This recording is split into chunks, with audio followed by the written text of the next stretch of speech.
lebih mendekati dan lebih mencintai muka. Jadi ini adalah kelas yang pertama, alhamdulillah agak ramai dah. Dan hadir ni semua 11 orang ni hadir. Jadi kita mulakan majlis kita dengan bacaan Al-Fatihah. Jadi kita tengok pengasas ni dia cakap apa? Pengasas homeopati Samuel Hahnemann dia kata apa? Penyakit adalah gangguan dinamik terhadap tenaga hayat yang menampakkan dirinya semata-mata dengan cara mengubah perasaan dan fungsi tubuh. Gejala-gejala inilah dapat dijadikan panduan dalam merawat kes-kes penyakit. Jadi dia kata penyakit itu gangguan dinamik terhadap tenaga hayat. Apa dia tenaga hayat? Apa dia tenaga hayat? Dalam kelas naturopati kita dah cerita tentang tenaga hayat. Okey. Setiap manusia ini kan ada diri fizikal, ada diri spiritual. Jadi diri dalam itu mangkuk. Siap bermangkuk. Okay, thank you. Okay. Jadi kalau dikatakan macam memang itu kan kita dah belajar dengan sangat detail tentang diri dalam, diri luar semua kan. Jadi sebenarnya manusia ni tidak boleh lepas daripada satu daripada physical, mental, emotional tu dia tak boleh lepas. Benda yang apa? Benda yang zahir dan benda yang tak zahir. Benda yang tak zahir tu yang dikatakan yang dikatakan vital force itu, tenaga hayat itu memang wujud Allah bagi pada semua manusia ada. Okey, iaitu kita punya self healing.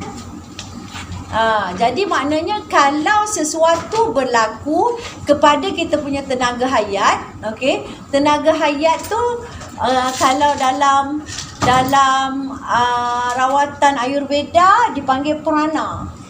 Kalau dalam Chinese medicine dipanggil qi. Jadi memang diri ini ada tenaga. Kita pun belajar hari itu tentang tenaga. Bahawa setiap insan itu ada tenaga tersendiri. Setiap benda dalam dunia ini ada tenaga tersendiri. Jadi tenaga yang ada pada kita, kalau dia berada dalam keadaan yang stabil, kita tak sakit. Tetapi kalau tenaga itu tidak berada dalam keadaan yang stabil, maka itulah jadinya kita manusia itu kita sakit. Okey. Ini kita tengok ni ya. Kita tengok prinsip asas homeopati ya. Okey. Jadi prinsip asas homeopati adalah hukum persamaan, the law of similar. Apabila sesuatu bahan yang boleh membuatkan penyakit, makna satu bahan yang boleh jadikan penyakit, okey, bahan itu dia boleh jadi penawar kalau dalam dosa kecil. Itu dia. Macam mana dia tu dapat tu? Sebabnya semasa Samuel Hahnemann dia medical doctor. Dia bukan orang-orang saja-saja Mak Saleh kerja kebun ke, tak. Okey. Jadi bila masa dia merawat, dia rasa ada banyak sangat kekurangan dalam modern medicine. Jadi dia berhenti daripada menjadi medical doctor dan bertukar bidang menjadi salah seorang penterjemah untuk projek-projek yang dijalankan oleh Profesor Dr. Cullen. Dr. Cullen ni adalah masa zaman dulu tu adalah orang yang sangat-sangat terkenal lah. Macam kata Dr. Cullen ni macam Mahathir lah, macam tu lah. Kan? Mana terkenal. Jadi antara kitab-kitab yang diterjemahkan oleh oleh Samuel Hahnemann adalah kitab daripada Ibn Sina. Jadi daripada situ dia dapat banyak prinsip-prinsip ini, dan salah satunya adalah prinsip persamaan itu. Daripada sebelah sayap lalat itu ada racun, sebelah lagi ada penawar. Dan sebagai orang Jerman yang tidak akan puas hati hanya melihat satu statement, dia akan cek betul ke kalau benda itu racun dia boleh jadi penawar, betul ke? Dia katakan. Jadi pada zaman itu waktu yang pertama sekali dia uji kaji adalah pada diri dia sendiri. Zaman itu orang kena kolera, kan? Jadi masa masa tu ada wabak. Masa tu ada wabak lah. Jadi dia menguji obat. Nah, the first obat dia uji adalah Kinkonabak. Kinkonabak iaitu quinine. Jadi kalau quinine itu dijadikan obat untuk penyakit wabak. Okey. Jadi dia makan sikit quinine, dia nak tengok apa jadi. Dia makan sikit je quinine. Jadi quinine yang sikit itu menimbulkan wabak sama dengan orang demam malaria. Jadi orang kalau demam malaria macam mana? Gigil, muntah hijau, sakit kepala, tak boleh bangun. Kemudian dia dah dapat tahu betul lah kalau orang yang sihat makan quinine tu dia jadi sakit. Jadi kalau orang yang sakit itu makan quinine dalam dos yang kecil, jadi apa? Dia jadi sihat balik. Kerana dos kecil. Sekarang kita tengok the first adalah hukum persamaan. Itu yang tadi tu yang kita cerita pasal daripada racun, benda yang sama itu boleh menyembuhkan. Okey. Kemudian hukum pembuktian, proving tu diuji ke atas manusia sihat. Kemudian microdose. Microdose ni maknanya dos dia sangat kecil, hanya boleh dikesan nanopartikel sahaja. Kerana apa? Kalau kita tengok microdose, kenapa benda yang kecil itu yang dikatakan boleh jadi ubat? Kalau kita tengok benda besar power, benda kecil sebenarnya lebih power. Katalah besi kalau kita sepuh dia jadi apa? Kata sepuh dia jadi kapak lah. Kapak kalau potong bukan main, dah laju je. Macam tu, putus tangan. Tapi kalau besi tu dia sepuh, daripada kata macam kapak tu tebal, dia jadi haluskan lagi. Dia halus, dia jadi parang, potong, putus tengkuk boleh kan? Boleh tu. Kalau lebih dikecilkan lagi jadi blade, dia jadi pisau blade yang lagi halus kan? Kita tak tahu bila dia memotong, tapi dah potong dah kan? Itu menunjukkan lebih kecil lebih berkuasa. Itulah dos kecil, microdose. Kemudian potentization, yang kita kata potentize tu, kita beri kuasa pada dia. Kita dalam masa kita mengecilkan dos itu tadi, ada cara dinamiknya itu, maknanya kan 1/99. Daripada maknanya kalau satu bahan obat tu kita nak potentize kan, nak jadi kita perkecilkan dia punya cara, dia mesti maknanya digoncangkan supaya bangkit tenaga dinamik. Makna kalau air yang ni kita kalau kita tengok dia stagnan aja. Kalau kata kita biarkan air tu saja kan, boleh sampai berlumut tu tak? Dia tak jadi apa. Tapi kalau air tu sentiasa kita kacau, dia jadi dinamik, sangat kuat, sangat dinamik. Jadi makna dia memperkuatkan satu bahan itu dengan cara menggoncang, ada cara dia lah. Jadi proses remedi homeopati ni, dibuat secara farmakologinya ada 1X, 6X, 30C, 200C, ada macam-macam lah yang tadi kita tengok dekat bilik obat tu tadi. Kan kita tengok dekat bilik obat tu tadi. Okey.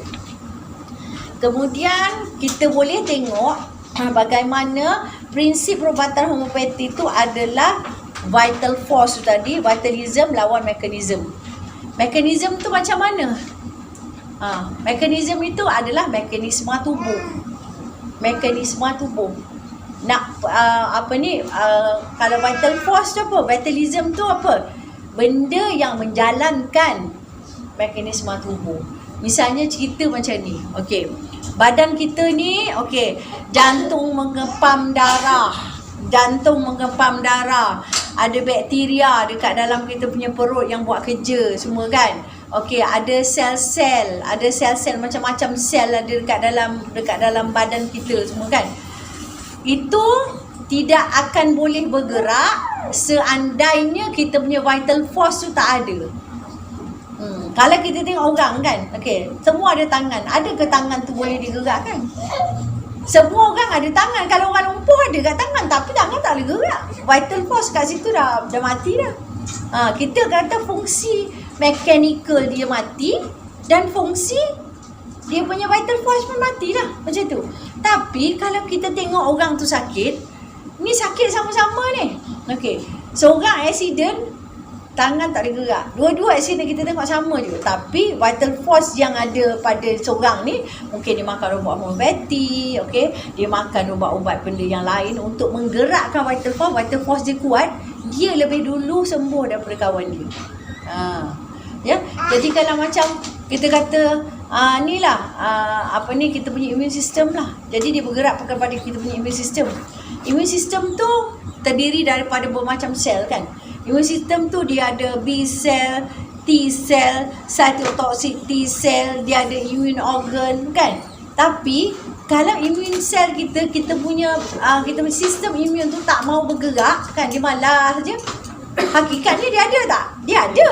Tapi dia tak nak gerak. Jadi bila kita ambil ubat homeopati yang sama, yang similimum, maka akan bergeraklah vital force itu.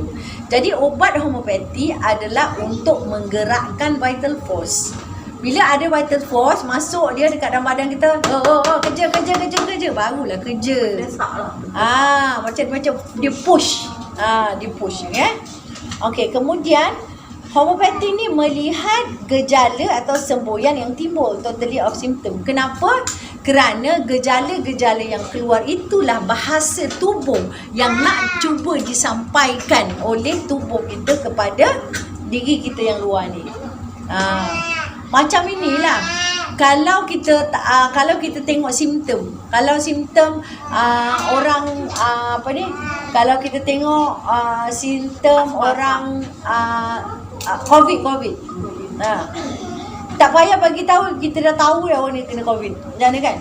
Tak, dia sesak nafas kan? Simptom dia kan? Sesak nafas, tak, dia rasa dia hilang lah, dia tak bau lah, lepas tu dia rasa macam lemah, lesu kan? Itu semboyan. Jadi maknanya bila ada semboyan tu, bila ada simptom macam tu, dah tahu dia ni masih sakit ni. Itulah yang dikata bahasa tubuh sedang menceritakan yang aku minta tolong. Jadi macam kita ni kan, kita makan something ke ataupun kita bergerak pergi mana-mana daripada sini, kita pergi ke Kuala Terengganu kata kan, sampai Kuala Terengganu kita sakit. Sakit dia tu macam mana? Sakit dia tiba-tiba pening lah, tak boleh gerak lah, apalah tu. Itu body tengah bagi tahu ni something is happening. Perlu sesuatu untuk nak gerakkan vital force tu supaya vital force tu boleh stabil balik, dia pun boleh stabil balik. Jadi baru immune sistem tu semua bekerja. Jadi maknanya kalau macam ubat, kata misalnya ubat-ubat homeopati ni kan, telah dikaji pada manusia dan bahan-bahan dia tu semua telah dibuat kajian semua. Maknanya sebab itulah ada buku setebal tu, betul tak? Kalau tidak macam mana nak ada buku setebal tu? Doktor rujuk lah, kalau doktor kan dia rujuk. Kan macam doktor pun dia rujuk. Itulah yang menjadi rujukan. Jadi kalau kita sakit, kita kena cari ubat yang sama dengan simptom tu. Itu yang kita kata melihat gejala, totality of symptom itu. Misalnya gini, bahan homeopati ni lah, kita cerita nak senang lah. Antara bahan homeopati adalah sulfur. Sulfur dijadikan obat homeopati untuk apa? Kita cerita. Daripada mana ke asal sulfur tu? Asal sulfur itu adalah daripada gunung berapi. Macam mana rupa sulfur tu? Kuning, busuk, berdebu, panas. Kalau sulfur duduk dalam gunung berapi, kalau gunung berapi tu, sifat gunung berapi tu adalah sifat sulfur lah. Kan? Dia kalau dia duduk diam je. Kalau dia meletup, habis, bukannya dekat situ je, kawasan besar tu. Jadi kalau seseorang tu, dia macam tu, dia diam je. Kalau dia mengamuk, habis semua. Jahanam semua. Itu ada sifat sulfur. Jadi orang-orang kalau sifat sulfur, sulfur tu kuning. Kalau dia sakit kulit, sakit kulit dia, gatal tu dia ada macam kekuningan, bau busuk sebab sulfur tu bau busuk. Okey, bau belerang, bau macam belerang. Okey. Sulfur sebab dia banyak debu. Anak kita mandikan banyak kali pun kan rupa comot macam berdebu je budak ni. Itu adalah ciri-ciri sulfur. Jadi kalau anak-anak kita tu demam, sakit kulit, kita tengok ada ciri-ciri sulfur, bagilah dia sulfur 6 atau sulfur 30 atau sulfur 200, kita tengok pada dia. Itu nanti kan kita nak belajar. Okey, sekarang kita tengok Apis. Apis adalah ubat yang dibuat daripada lebah. Okey. Lebah macam mana? Lebah tu menyengat. Kalau kena sengat lebah macam mana? Bengkak, merah, berdenyut. Lebah tu macam mana lebah? Jangan kacau aku sengat. Lebah tu ada sifat yang sangat protektif. Kalau ada anak yang sangat protektif atau sangat macam dia macam cemburu, sangat cemburu, itu sifat lebah lah tu. Okey. Kalau ada orang datang kepada saya, okey, kita tengok dia punya sakit tu bengkak, merah, dia cakap berdenyut-denyut, dia cakap semua kan. Dan kita tengok orang dia, kita boleh nampak dia macam mana dia jaga anak dia, macam mana kan. Okey. Itu banyak ciri-ciri Apis pada dia, maka kita boleh bagi Apis kat dia. Itulah. Tapi kalau misalnya pula kita tengok kalau macam kita tengok macam ada dua ubat ni lah. Okey, macam kita tengok Calibich dengan kita tengok Alimsipar. Hampir sama kan. Kalau Alimsipar tu bawang, kau potong bawang meleleh-leleh lah kan. Meleleh-leleh sampai air mata, air hidung meleleh. Kalau Calibich tu kan meleleh saja, dia punya hidung meleleh. Kalau kita makan Calibich kan yang raw tu kan, okey, meleleh je tapi tak ada mata, tak meleleh. Jadi kita tengok ada persamaan dan dia punya tu mana yang lebih tepat. Macam tu kan. Nanti kan kita ada banyak lagi masa untuk kita belajar untuk obat, okey, sebab yang ni dia belajar ni sampai sama ada saya mati dulu atau you mati dulu lah. Kemudian kita tengok homeopati ni mengubati pesakit, bukan penyakit. Maknanya bila kita menjadi perawat homeopati, okey, kita mesti juga belajar memahami karakter manusia. Kalau kita tak belajar karakter manusia, kemungkinan ubat yang kita bagi tu kurang tepat. Okey. Psikologi. Maknanya memahami karakter pesakit tu, dalam homeopati kita ada pecahan-pecahan. Nombor 1 kita kasih pecahan miasma, kita panggil miasma, maizm. Maizm ada 3. Sora, psikosis dengan sifilitik. Jadi kita bagikan manusia kepada 3 kumpulan tu, kita tengok. Jadi kalau manusia, kalau sora tu tak nampak di luar, tapi sakitnya, serakahnya semua di dalam. Sebab itu kalau orang yang sora, yang dia selalu sakit dia macam sakit dalam organ kan, sakit dalam mana, misalnya dia ada hepatitis. Ada hepatitis tak nampak sangat pun.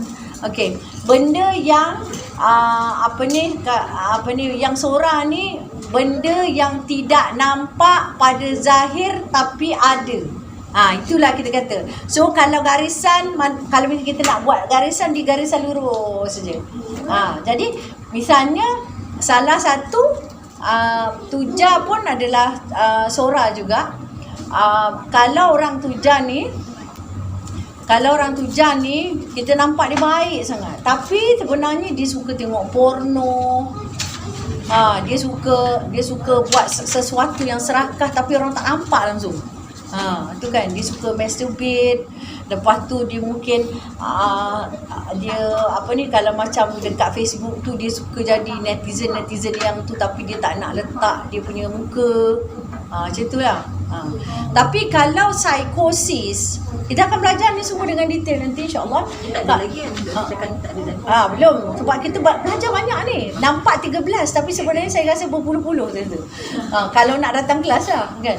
Lepas tu kalau psikosis tu dia sakitnya semuanya semuanya ke atas. Maknanya kalau sini tadi kalau tu garisan ni macam ni, garisan kalau Sora tadi mendatar, dia akan naik ke atas. Maknanya sakit yang apa? Yang makin membesar. Sakit yang makin membesar. Perangai pun sama. Semuanya berlebih-lebihan. Jadi orang yang berlebih-lebihan, kalau dia tu tak ada sesiapa tapi dia rasa diri dia hebat, kan? Dia rasa diri dia tu kaya, padahal dia tu bapak dia kerja kerani je tapi dia rasa dia kaya. Itulah. Ataupun biasanya orang tu artis, dia rasa dia hebat sangat, dia artis-artis lah kan. Jadi dia gila glamour, duit tak ada, kena beli juga kereta mahal, kena beli dia. Itu perangai dia. Jadi ubat-ubat dia ada dalam psikosis punya kategori psikosis. Kalau dia benda berlebih tau, jadi dia akan ada ketumbuhan, dia ada fibroid lah, dia ada cyst lah, dia ada kanser lah, dia ada mana penyakit-penyakit yang berlebih tumbuh. Jadi tumbuh. Benda kalau tumbuh, dia ni dalam golongan psikosis. Lagi satu, sifilitik. Jadi kalau gini, lepas tu dah naik tu dia menurun. Benda yang menurun, degrading. Apa benda semua menurun. Maknanya kalau sakit dia tu mengecut lah. Benda rosak lah. Benda binasa. Kalau gigi kan, baru umur 1 tahun gigi rosak. Ada tak nampak budak-budak? Gigi rosak, rambut cepat botak, semua itulah. Semua sakit yang degrade. Semua sakit yang kalau tulang-tulang rapuh, kalau saraf-saraf rosak. Itu jadi bila kita kategorikan di dalam 3 kategori ini, kita lebih mudah nak mencari ubatnya kerana ubat-ubatnya dah dikategoriskan. Kan? Okey, iaitu kita tengok mengubati pesakit. Kemudian ada hukum arah kesembuhan. Hukum arah kesembuhan ini adalah yang kita panggil the law of Harings. Di mana penyakit apabila dia nak sembuh, dia akan menunjukkan tanda-tanda arah kesembuhan. Misalnya katalah sakit tu dekat kepala. Kata kulit kepala gatal semua kan. Lepas bila makan ubat homeopati, dia akan turun ke bawah. Jadi law of Harings, daripada atas dia pergi ke bawah. Daripada dalam dia pergi keluar. Maknanya sakit tu dekat dalam, pada organ dalam. Kemudian dia push out, pergi sampai ke kulit-kulit. Jadi kalau orang asma tiba-tiba gatal. Tiba-tiba orang asma bila dia nak baik, dia gatal. Dia gatal benda tumbuh kat kulit-kulit dah tu semua sebab dia nak baik dah tu. Tapi asma dia dah kurang. Orang kalau kena asma, bila makan ubat homeopati, dia tak tengokkan arah kesembuhan. Dia kata, aku makan ni jadi ni. Sebenarnya tak ada. Sebenarnya daripada atas ke bawah, daripada dalam dia perlu keluar. Daripada organ yang mana, organ-organ yang dalam tu dia kena pergi kepada organ yang besar, kepada organ yang kecil. Kan? Lepas tu kalau kita ada penyakit lama yang suppress, dia akan keluar balik. Barulah sembuh manusia tu. Katalah dulu zaman-zaman dulu ada sakit kaki, lepas tu makan steroid, baik dah. Lepas tu tiba-tiba je kan dapatlah sakit, sakit perut, katakan sakit ada GERD. Bila ada GERD kan, makan ubat homeopati tiba-tiba sakit balik lutut yang zaman-zaman dulu. Sebab nak keluarkan lah tu semua. Dia pergi. Jadi dia kena buangkan balik penyakit-penyakit tu. Sebab tu jadi dia gitu. Jadi kalau kita makan ubat homeopati, kita jadi benda-benda macam tu, kita kena ingat law of Harings, daripada atas kita ke bawah. Daripada dalam kita pergi keluar, daripada organ-organ yang penting dia pergi pada extremities kan. Itulah yang pada zaman-zaman dulunya dia keluar balik. Sebab kadang kita bagi orang atas tu, kita buat esok lah Pak. Lah kita kuat kan. Yalah, aku Tak kasi faham, kita tak faham kan. faham Dia kan. baru faham. Okey. Kemudian orang tanya kan, homopati ni daripada apa lah? Homopati ni dia buat pada apa kan? Kenapa biji bulat-bulat ni kan? Kan semua betul tak? Jadi tadi kita dah tengok biji bulat-bulat tu carrier. Jadi homopati ni dibuat daripada macam-macam kingdom, daripada macam-macam bahan. Ada unsur daripada kumpulan haiwan, animal kingdom. Ada daripada tumbuh-tumbuhan, vegetable kingdom. Daripada galian, okay, mineral kingdom. Nosot tu adalah morbid tissue and secretion. Maksudnya nosot daripada penyakit. Misalnya kalau macam dipteria, ada kita dipteria. Ada homopati DPT ada. Ada dipteria. Ada gonoria ada. Memang ada. Jadi sakot tu daripada healthy tissue and secretion. Maknanya daripada tisu yang sihat. Misalnya thyroidinum pada thyroid, kan. Kemudian rembesan tenaga alam iaitu magnetic forces, X-ray, cahaya bulan, cahaya matahari, itu semua boleh diambil dengan cara homopati. Jadi sekarang ni kita tengok secara kumpulan. Jadi kalau unsur haiwan, biasa yang saya ambil ni adalah ubat-ubat yang biasa digunakan. Dalam buku Matematika, kalau yang hijau, buku hijau tu tadi kan, kat situ dia ada tulis ini daripada mana semua dia ada tulis. Sebab tu saya suka buku tu. Jawapan tu. Jawapan dia, kita dapat jawapan terus. Okey. Cantheris ini adalah Spanish fly. Jadi dia daripada kumpulan haiwan lah. Cantheris ni Spanish fly. Cantheris ni sebenarnya kalau yang raw tu, orang buat obat untuk nak mabukkan orang, untuk obat lalok. Jadi kalau Cantheris ni diambilnya tu, lepas tu dikeringkan, dibuat tu, kalau dimasuk kat dalam air, biasa ni dekat pub-pub lah, terus lalok, pengsan, ikut pergi mana-mana, lepas tu kena rem. Itulah orang guna Cantheris. Sebab tu bahaya kalau kita pergi dekat tempat-tempat yang macam ni, ada orang masuk dalam minuman kita pun habis. Okey kan? Jadi Cantheris ni kalau dalam homopati digunakan untuk sakit-sakit daripada apa? Sakit-sakit bagi orang-orang yang sosial. Cuba tengok Cantheris tu tadi. Orang yang sosial, orang yang suka pergi pub, kelab malam, disco, pergi berpeleseran, pergi situ. Jadi kalau dia sakitnya selalu dia akan sakit, susah nak kencing kan. Dia akan sakit-sakit macam tu lah, macam sakit puan tu.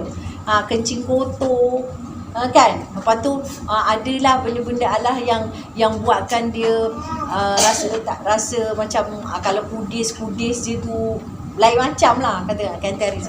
Jadi kalau kita tengok orangnya, okey, Cantheris ni kalau orangnya, kalau dia pergi dekat seorang doktor kan, dia ada sifat macam, tahu tak macam mana kalau macam orang sosial ni, dia macam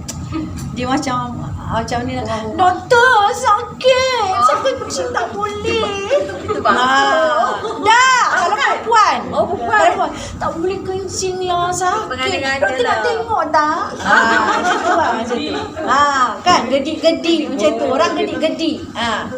Orang gedik-gedik selalu buat ni Cantheris. Kan? Lepas tu Tarantula hispania. Tarantula hispania ni spider. Kalau kita tengok, kalau orang yang sakit bisa-bisa badan ke pun boleh kita bagi Tarantula. Kita tengok perangai orang tu dengan Tarantula tu sama. Okey.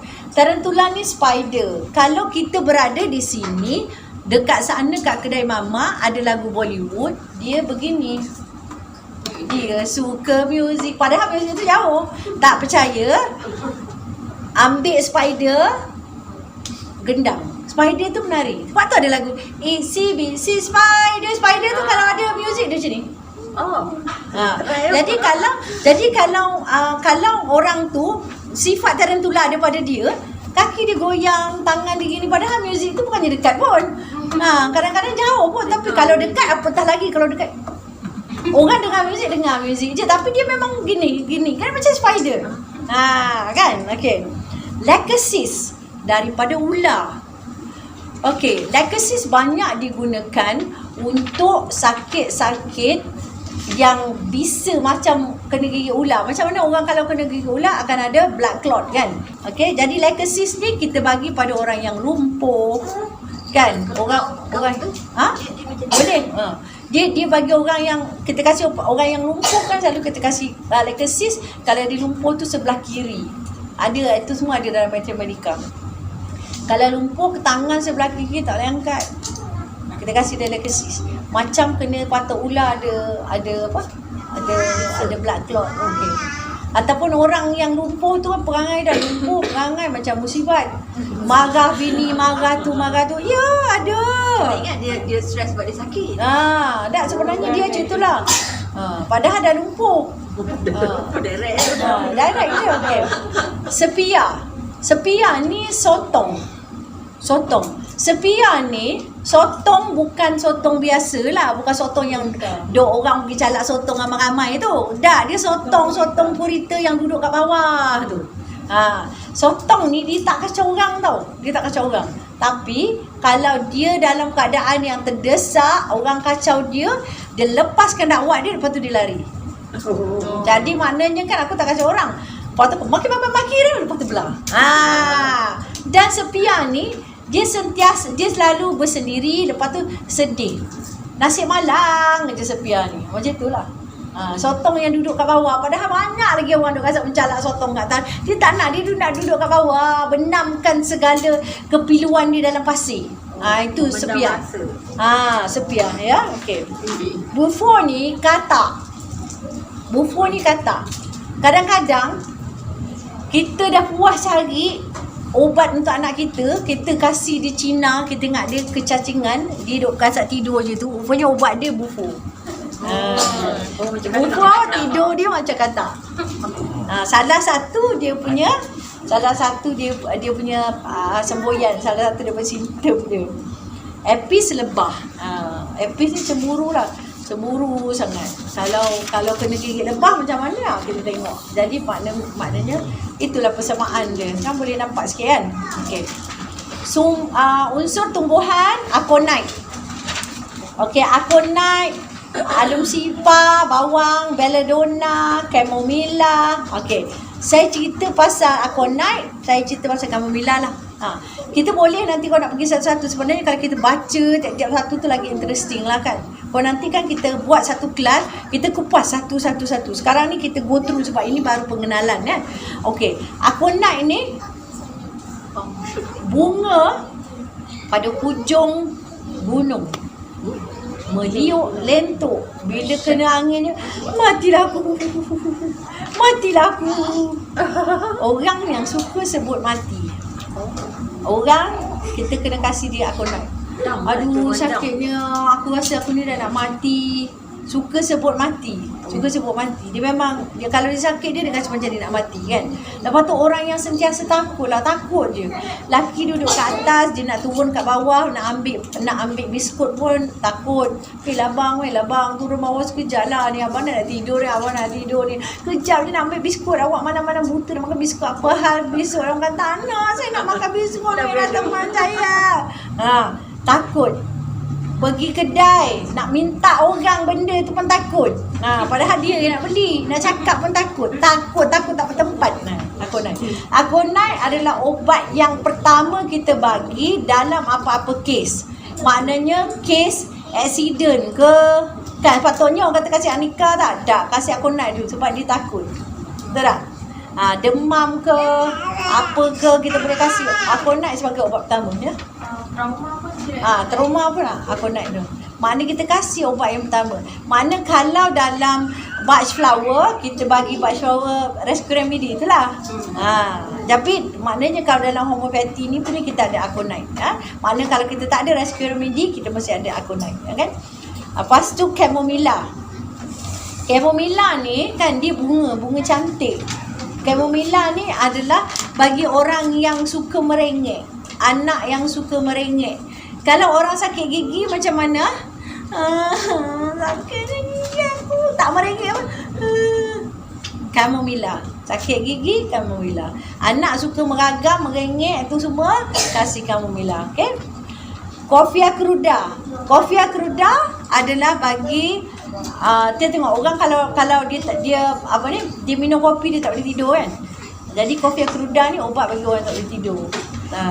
Jadi maknanya kalau nak tidur, makan coffea cruda bila masanya malam sebelum tidur. Okey. Sabal serulata atau saw palmetto, ini sebenarnya sabal ni adalah saw palmetto ni sangat bagus untuk orang-orang yang buah dadanya sebelah kecil sebelah besar. Ataupun orang yang dia punya kerandut tu, dia punya buah pelir dia sebelah kecil sebelah besar atau tak nampak langsung, ada satu je. Itu kita kasih sabal. Jadi sabal ni bila kita boleh buat luar, kita buat sapuan luar. Maknanya kalau orang yang ada masalah Angin pasang. angin pasang, elok. sapu, kita boleh sapu dan kita boleh makan. Mana doktor buat dalam bentuk. Boleh dah. Boleh. Kita boleh buat tu macam tu. Sabal kalau kita gunakan telah orang kata banyaklah pembuktiannya. Yang sabal ni dia boleh elokkan perempuan punya buah dada. Sebab buah dada ni dia cepat rosak kan. Sebab jadi macam nak tegangkan buah dada. Semua kena pakai sabal dan makan sabal. Jadi dua lah. Makan dan tu. Okey, kemudian kita pergi kepada pusatila. Pusatila ni obat untuk perempuan. Asal perempuan, bodoh macam mana pun kau ada obat 10 tak tahu apa mana obat nak bagi, pusatila sebab dia perempuan. Senang je pusatila. Anak merengek, kasihlah pusatila dulu sebab anak perempuan. Kau nak lelaki kau jangan kasih pusatila je tu lah. Kan? Lepas tu apa-apa ke sakit mana orang kan, kasih je dia. Saya tak datang head pusatila, terlebih head kasih pusatila, nak beranak pusatila, apa benda lah yang berkaitan dengan perempuan dia bagi. Ya, dia kasih pusatila. Okey. Kemudian iPad iPad ni root okey. Kemudian kita tengok unsur galian. Biasanya lagi satu nak cakap, kalau unsur yang tumbuhan ni, ubat-ubat pada unsur tumbuhan, dia banyak ubatan yang berkaitan dengan emosi. Kalau kumpulan haiwan, dia banyak berkaitan dengan power. Tak ada tenaga ke, nak overpower ke, kan, tentang power. Dia lebih tu pada tentang power lah. Okey, kemudian unsur galian adalah tentang apa? Benda yang building block. Jadi kalau macam kita ni tak cukup kita punya garam galian kat dalam badan, kita akan ada sakit-sakit itu kan. Jadi kita unsur galian yang kita banyak gunakan. Okey?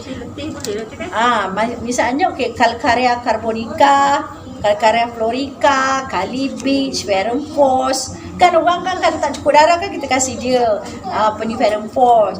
Orang kalau macam sengal-sengal, migraine, sakit-sakit macam tu kan kita kasih Macphos kan. Natsap, okey.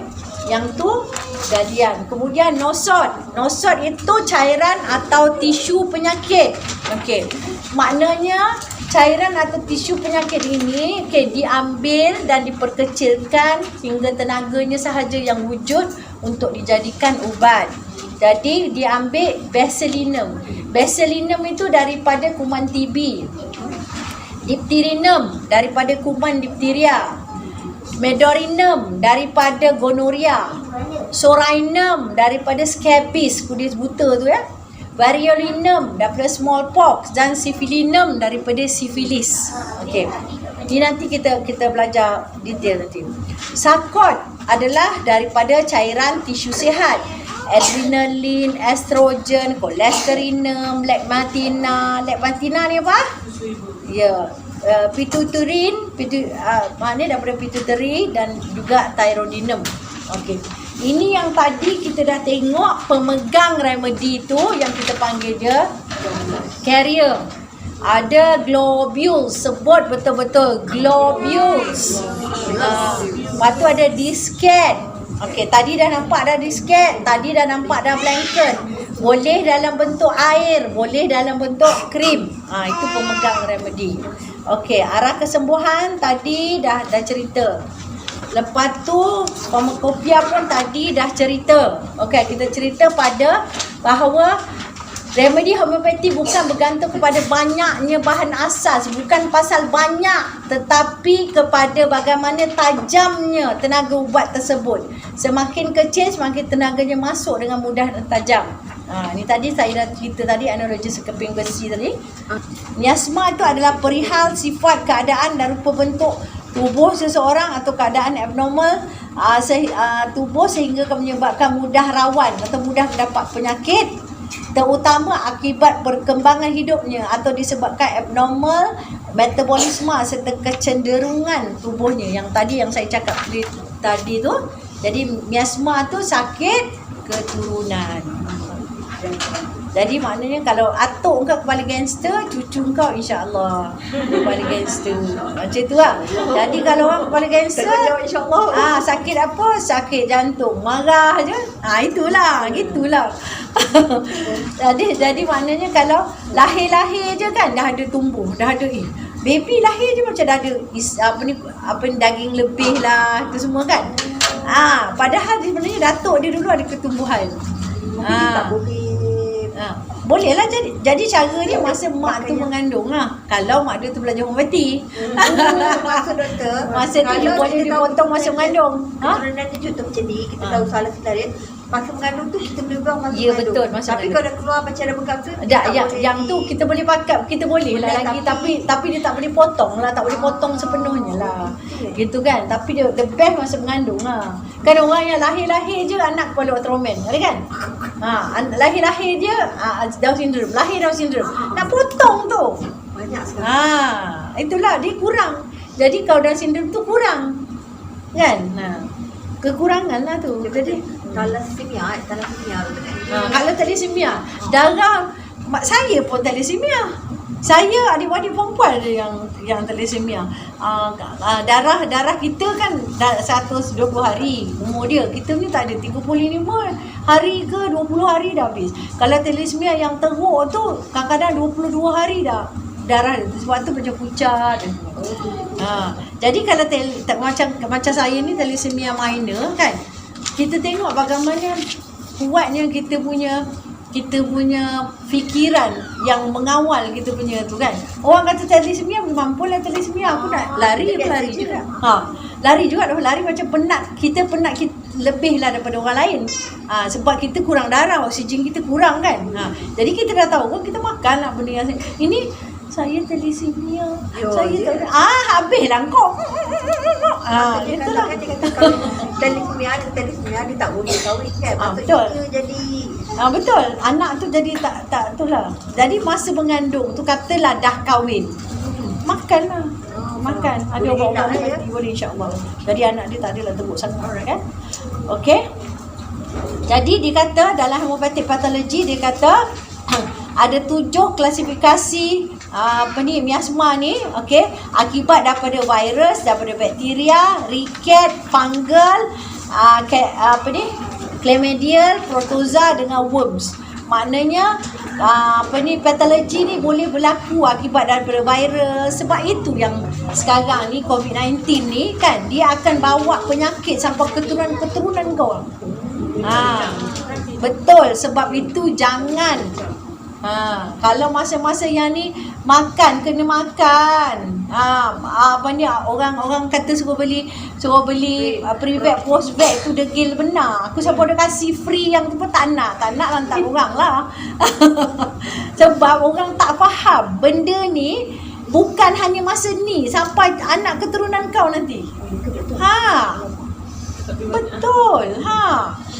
Sebab tu kan kena ambil kan. Bila kita dah ada, bila benda lah tu dah ada kan kat dalam badan kita tu, kita duk ingat kita je ni ada COVID ni. Benda virus ni dia tak mati pun. Dia tak mati sebab detox pun tak jadi. Dia tak mati pun, melainkan yang mematikan adalah kita punya vital force tu lah. Kalau vital force kita yang boleh halau dia keluar. Kalau bukan vital force kita tak boleh. Tapi berapa lama nak kena pakai tu? Kita makan tu, itu yang kita kena makan tiap-tiap bulan tu. Dan kita bukannya kita makan tiap-tiap bulan tu makan berlama-lama, makan sikit je. Makan 3 biji dah 1 bulan. Bulan ni, bulan depan boleh makan. Kalau kita memang dah kena kan. Baik kan, dah banyak sangat homopati. Itulah. Okey, homopati ni bukan satu benda yang mudah. Bukan sakit ini obat ni, sakit ini obat ni, tak. Dia bukan macam tu, cara dia bukan macam tu. Okey? Dia kalau kita suka homopati ni, kita kena belajar faham manusia. Kita belajar faham, kita belajar macam mana kan kejadian Allah tu. Kan? Jadi kalau kita ni hanya setakat nak tahu homopati ubat apa untuk macam mana ni sudah sama je kita dengan orang kat luar. Jadi kita kena belajar tentang manusia, kan? Belajar tentang manusia ni bukan senang pun, tapi boleh, ya. Masa dah time berapa minit? 25. 45. Kan aku dah cakap dah, memang akan lebih masa pada pukul 4. Okey. Ini hanya pengenalan. Nanti kita akan belajar lagi every week kita akan belajar orang kata kalau kita tak dapat cerna banyak tu, cerna sikit-sikit. Orang yang pandai ni adalah orang yang rajin mentelaah. Dah ada benda, baca pun tak nak, bongok seumur hidup. Okay? Jadinya kena jadi orang yang rajin. Buku-buku Dr. Hatta tu kalau nak beli, nanti Jess boleh tolong belikan. Okay? Apa-apa nak buku-buku cuma pada Jess lah, ya. Bila kita ni pandai sikit bahasa, tengok macam kita punya the father of homopati Samuel Hahnemann tu, dia tahu 8 bahasa. 8 bahasa. Korang dapat tahu bahasa Inggeris, dapat tahu bahasa Melayu pun dah bagus dah. Buku-buku homopati semua dalam bahasa Inggeris yang tepat. Organon of Medicine tu tepat dalam bahasa Inggeris. Bila dah diterjemahkan ada lagi-lagi sikit. Tapi pun masih boleh lah daripada langsung tak faham. Jadi saya belajar homopati ni 4 tahun secara formal.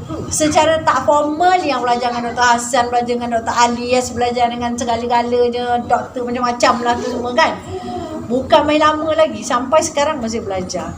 Jadi kalau kita suka pada perubatan ini, kerana perubatan ini tidak ada sedikit pun dadah.